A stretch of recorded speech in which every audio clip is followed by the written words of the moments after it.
Assalamualaikum warahmatullahi wabarakatuh. Introspeksi arti tasawuf meliputi misi, visi, pertumbuhan, faktor pendorong kemunculan, dan posisinya sebagai bagian dari epistemologi. Ada beberapa definisi tasawuf, antara lain didefinisikan sebagai bukan gerak lahir dan bukan pengetahuan, tetapi kebijakan. Al-Junaid Al-Baghdadi menyatakan bahwa tasawuf adalah penyerahan diri pada Allah. Ada juga yang berpendapat bahwa tasawuf adalah makan sedikit demi mencari kedamaian dalam zat Allah dan menarik diri dari khalayak. Kalau Anda terus membaca definisi-definisi tasawuf yang ada, Anda bisa terjebak dalam satu pojok. Tasawuf kalau begitu sama dengan zuhud. Tasawuf berarti lapar.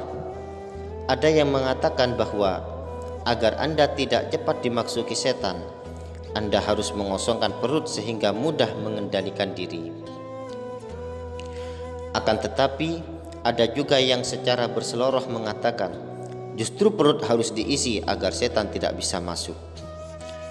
Ada yang menyimpulkan bahwa tasawuf pada intinya adalah zuhud. Tasawuf seolah-olah hanya terkait dengan akhirat, tidak dengan dunia. Reaksinya pada dunia adalah negatif dan mengharuskan hidup miskin. Adakah tasawuf memang demikian? Tampaknya kita harus berkunjung ke sarang para sufi. Sebab belajar tasawuf hanya mendengar saja sama artinya dengan tidak belajar. Seperti halnya ketika Anda belajar mengemudi mobil hanya melalui ceramah saja tanpa praktik. Definisi-definisi di atas tidak menjelaskan tasawuf yang sebenarnya. Definisi tersebut hanya petunjuk saja. Tujuan tasawuf tidak akan dapat dipahami dan dijelaskan dengan persepsi apapun, filosofis maupun yang lain. Hanya kearifan hati yang mampu memahami sebagian dari banyak seginya. Diperlukan suatu pengalaman rohani yang tidak bergantung pada metode-metode indera ataupun pemikiran. Timbulnya tasawuf dalam Islam bukan suatu yang aneh, bahkan menurut saya wajib. Kurang keislamannya bila seseorang tidak mengambil tasawuf, kira-kira demikian. Nabi kita sebelum menjadi Rasul pun adalah seorang sufi. Beliau hidup sederhana, memikirkan kebenaran, merenungkan alam, dan bertapa atau uzlah.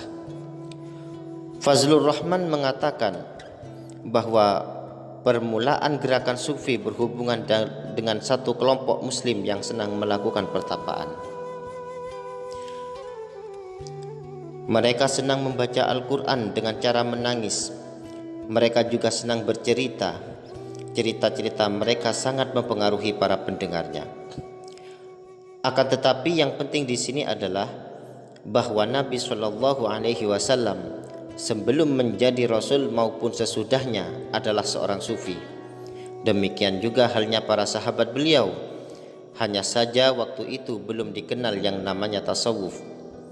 Urutan riyadhahnya belum dikodifikasikan dan belum dibuat rumusan-rumusan.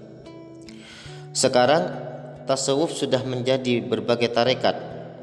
Metode-metodenya sudah begitu teratur. Di zaman Rasul dan sahabat, tasawuf belum seperti sekarang. Namun pada esensinya mereka sama dengan para sufi zaman-zaman selanjutnya. Banyak orang belum begitu paham tentang apa itu tasawuf dan apa itu tarekat. Konsekuensinya, kalau Anda ingin mengambil tasawuf, pasti Anda mengambil tarekat. Sebab pengalaman tasawuf ada dalam berbagai tarekat. Bila tasawuf hanya diartikan sebagai banyak berpuasa, tidak mau diajak korupsi, atau hanya diartikan sebagai suatu sikap keilmuan, orang tidak perlu ikut tarekat. Akan tetapi, bila tasawuf sudah mencapai pengertian riyadhah, latihan dengan menempuh berbagai tingkatan tertentu, orang harus mengambil tarekat. Harus ada bentuknya, apapun itu namanya, Qadiriyah, Naqsabandiyah, dan sebagainya. Hal ini penting bila Anda menghadapi anggapan orang yang mengatakan bahwa tarekat atau tasawuf bukan ajaran Islam atau bid'ah. Anda dapat mengatakan bahwa sebelum menjadi Rasul pun Nabi Muhammad adalah seorang sufi. Para sahabat yang tinggal di Sufah pun tidak diusir oleh Nabi Shallallahu Alaihi Wasallam. Bahkan Nabi Shallallahu Alaihi Wasallam meminta para sahabat lainnya untuk membantu memberi makanan pada mereka. Ajaran tawakal dalam Al-Quran mendorong timbulnya tasawuf yang bercerita zuhud. Tawakal adalah penyerahan diri. Pentingnya pengalaman spiritual yang ditekankan dalam Al-Quran juga memberikan pengaruh bagi timbulnya tasawuf. Menurut Fazlur Rahman, Nabi Shallallahu Alaihi Wasallam benar-benar diperintah oleh Allah menjadi Rasul tatkala beliau menyaksikan sesuatu melalui pengalaman-pengalaman spiritual. Jadi, kesadaran kerasulan justru dimulai dari pengalaman spiritual. Fazlur Rahman melihat ayat-ayat yang berisi hal-hal spiritual umumnya sebagai ayat-ayat yang diturunkan di Mekah. Jarang dijumpai ayat-ayat Madaniyah yang berisi pentingnya pengalaman-pengalaman spiritual. Menurut Rahman, kenyataan ini mengharuskan adanya dasar-dasar keyakinan dari dorongan pengalaman spiritual, terlebih dulu yang kelak menjadi landasan bagi pembangunan umat Islam di Madinah. Berkaitan dengan hal di atas, kita bisa membuat analogi. Kalau Anda mau jadi presiden atau ketua RW, misalnya, Anda tentu harus mempunyai landasan yang kuat untuk pekerjaan itu. Kalau tidak, Anda bisa oleng. Kira-kira demikian. Pengalaman spiritual termasuk sikap tawakal dan hidup sederhana bermuara dari zuhud. Faktor paling dominan yang menyebabkan timbulnya gerakan tasawuf adalah ajaran zuhud dalam Islam. Gampangnya, zuhud berarti hidup sederhana. Perkembangan tasawuf mempunyai makna yang khusus ketika muncul guru-guru sufi. Pada tahap pertama, berjalanlah tasawuf dalam arti zuhud dan ibadah-ibadah sunnah. Hal ini terjadi kira-kira sejak zaman Nabi Shallallahu Alaihi Wasallam. Tahapan kedua, muncul guru-guru sufi yang sudah mencapai tingkatan tinggi. Mereka mengajarkan wirid dan tarekatnya. Sebelum masa Al-Ghazali pun, jenis-jenis tarekat sudah ada. Lalu ada perkembangan sangat berarti di zaman Al-Ghazali yang berjalan cukup panjang. Pada masa itu, tasawuf sudah berada dari sebelumnya.